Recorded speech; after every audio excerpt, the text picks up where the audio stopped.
இன்றைக்கு காவிரி நதி நம்முடைய ஜீவ நதி.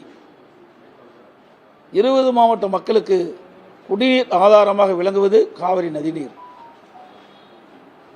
அதோடு உச்சநீதிமன்றம் அளித்த தீர்ப்பின்படி ஒவ்வொரு ஆண்டும் கர்நாடக அணையிலிருந்து கர்நாடக அரசு மாதந்தோறும் ஒரு குறிப்பிட்ட டீம்ஸ் தண்ணீர் காவிரியில் நமக்கு திறந்துவிடப்பட வேண்டும். ஆனால் இந்த ஆண்டு விடியா திமுக அரசு சரியான முறையை அணுகாத காரணத்தினால் உச்சநீதிமன்றம் அளித்த தீர்ப்பின்படி கர்நாடக அரசு காவிரியில் நமக்கு தண்ணீர் திறந்துவிடப்படவில்லை. இதனால் டெல்டா விவசாயிகள் கடுமையாக பாதிக்கப்பட்டிருக்கிறார்கள். அங்கே பாசனம் செய்ய முடியாத ஒரு சூழ்நிலை ஏற்பட்டுள்ளது தண்ணீர் இல்லாத காரணத்தினால். அதோடு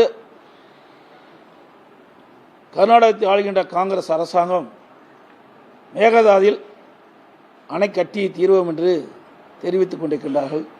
இதற்கு முன்பு ஆட்சி செய்த கர்நாடகத்தில் ஆட்சி செய்த பாரதிய ஜனதா அரசும் மேகதாது அணை கட்டி தீர்வோம் என்று சொல்லிக் கொண்டிருக்கின்றார்கள். 2 தேசிய கட்சிகளுமே மாறி மாறி கர்நாடகத்தில் ஆட்சி செய்து கொண்டிருக்கின்ற காலகட்டத்தில் மேகதாது அணை கட்டி தீர்வோம் என்று 2 கட்சிகளும் ஒரே எண்ணத்தின் அடிப்படையில் கருத்துக்களை தெரிவித்து வருகிறார்கள். மேகதாது அணை கட்டப்பட்டு விட்டால் தமிழ்நாடு பாலைவனமாகிவிடும், குடிநீர் பிரச்சனை கடுமையாக வந்துவிடும்.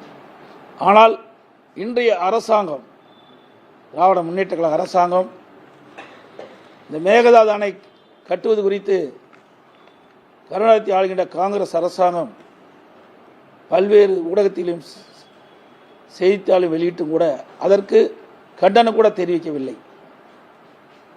அண்மையில் தமிழ்நாடு அரசு கர்நாடக அரசிடமிருந்து ஒரு 3 டீம்ஸ் தண்ணீர் காவிரியில் திறந்துவிட வேண்டும் என்று கோரிக்கை வைத்தார்கள்.